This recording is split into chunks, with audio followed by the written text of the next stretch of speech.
The Fat Controller was hiring new drivers for the engines to give the familiar ones a rest. All of them were kind and courteous, got along splendidly with the engines, and quickly learned their rights and wrongs. That was, all except one. His name was Sid Dale. He was rude and impatient wherever he went. He wouldn't wait for the engine's fire to build up in the mornings, and would get cross when they hadn't any steam. "I thought you lot were really useful engines," he'd say disdainfully, making the engines seethe. Up, up, up their boiler pressure would go, and Sid would eventually stop grumbling. Worse still, he was reckless. When his engine did have steam, he would drive them roughly, and at dangerous speeds. It frightened the engines, the firemen, guards, and passengers alike. Whenever the engine or fireman would tell him to slow down, he would just laugh and drive even faster. Speedy Sid, the engines began to call him. It wasn't long before any job with Sid in the cab became a nightmare to endure, and they would dread having to go out with him. One day, they held an indignation meeting around the turntable. "He's useless," complained James. "I'm afraid he'll wear me to pieces," exclaimed Edward. "I shan't let him near my branch line again," declared Thomas. "What was the Fat Controller thinking letting him drive?" asked Henry. Gordon was apathetic to their concerns. He still had his usual driver, as the Fat Controller hadn't found him a substitute yet. "Pah!" he scoffed. "You're all just being dramatic. You can't handle high speeds like me." "You only say that because you're an express engine," Henry sniffed. "Nonsense," huffed Gordon. "He just needs to work on the foot plate of a fine, fast express engine, where he belongs." "Oh, really?" spluttered Thomas. "Then you're welcome to him. We all prefer to stay on the rails, thank you."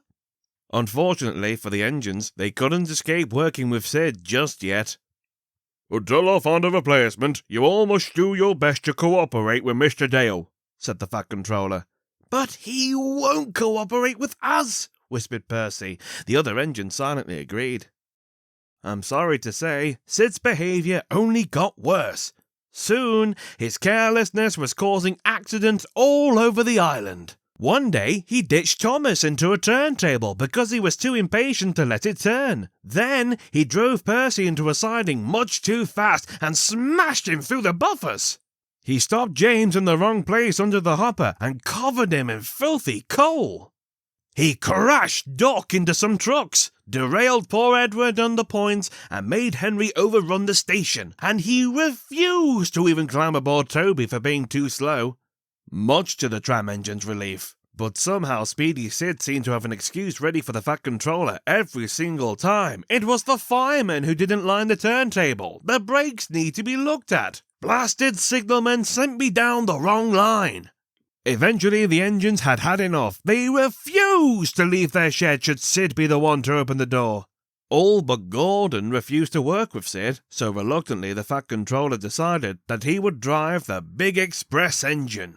When he heard he was to be driving the express engine, Sid was most excited. Gordon immediately became his favourite and was much more polite. "You are the finest engine on the island," he told him. "You could break the land speed record in 2 puffs, mark my words."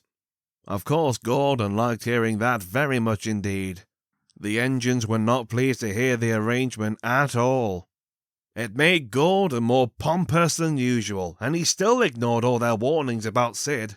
"You be careful, Gordon. Sid is dangerous. We wouldn't like to see your express train full of passengers come off the rails," advised Henry later that night.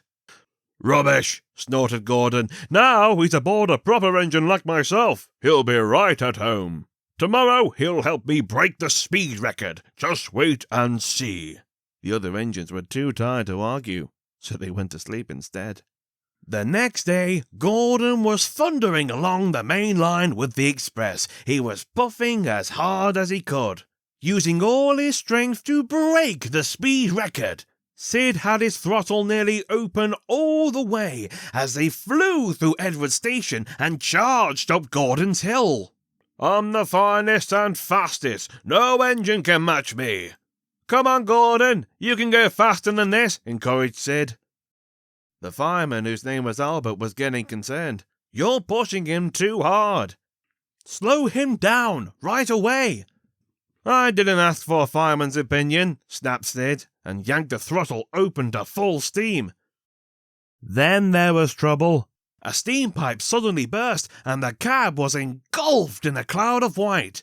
Sid and Albert stumbled backward into the coal heap in the tender, just avoiding the hot steam. "Oosh!" hissed Gordon. "What's happening?"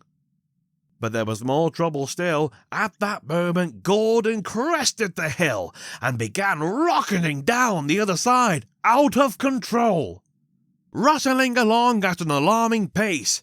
Suddenly, he didn't want to break the speed record anymore.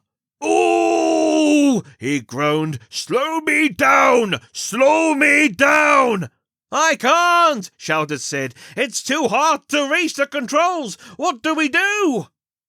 Gordon didn't know. He screeched and swayed around the bend, his coaches lurching dangerously. If he wasn't stopped soon, there would be a horrific crash. But Albert knew what to do. He screwed Gordon's tender brake on hard.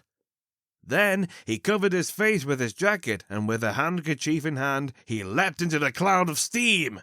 "Ouch!" he cried, as he grabbed for the piping hot handle and slammed on the brakes. Gordon felt them applied, and with all his might he began to stop the train. With his hand reddened, Albert drove back into the coal. Brakes screaming, they slid through the next station, and at last screeched to a halt beyond the platform, near the signal box. Shakily, Sid and Albert climbed down from Gordon's tender. Passengers stormed out of the coaches, furiously demanding to know what had happened. Many of them had been thrown from their seats during the roller coaster ride. "What on earth was that all about?" bellowed a well-known voice. It was the Fat Controller, pushing his way to the front of the crowd. "Pipe burst," Albert said simply, still wincing. The Fat Controller saw his burnt hand and immediately told the guard to send for Harold the helicopter, at once. By now, Sid was trying to sneak off to hide in the signal box. "You!" thundered the Fat Controller, pointing to him. "Have you got something to do with this?" Sid went as white as a ghost. "It was him, sir," Gordon said angrily. "He was being rough with my regulator, and my fireman stopped us." I may have done something," Sid stammered nervously. For once, he hadn't any excuses. But I promise it wasn't my—" "Silence!" interrupted the Fat Controller. "I've had quite enough of your foolishness. I gave you one more chance to prove yourself, and you've endangered passengers and burnt your fireman. I shall make sure you never work for my railway ever again. You are dismissed." And then the passengers swarmed around Sid, telling him what a bad driver he was. Soon, Harold came and took Albert to the hospital.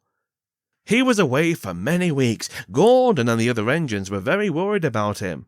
But he soon got better, and when he came home, Gordon, the Fat Controller, and all the engines gave him a hero's welcome.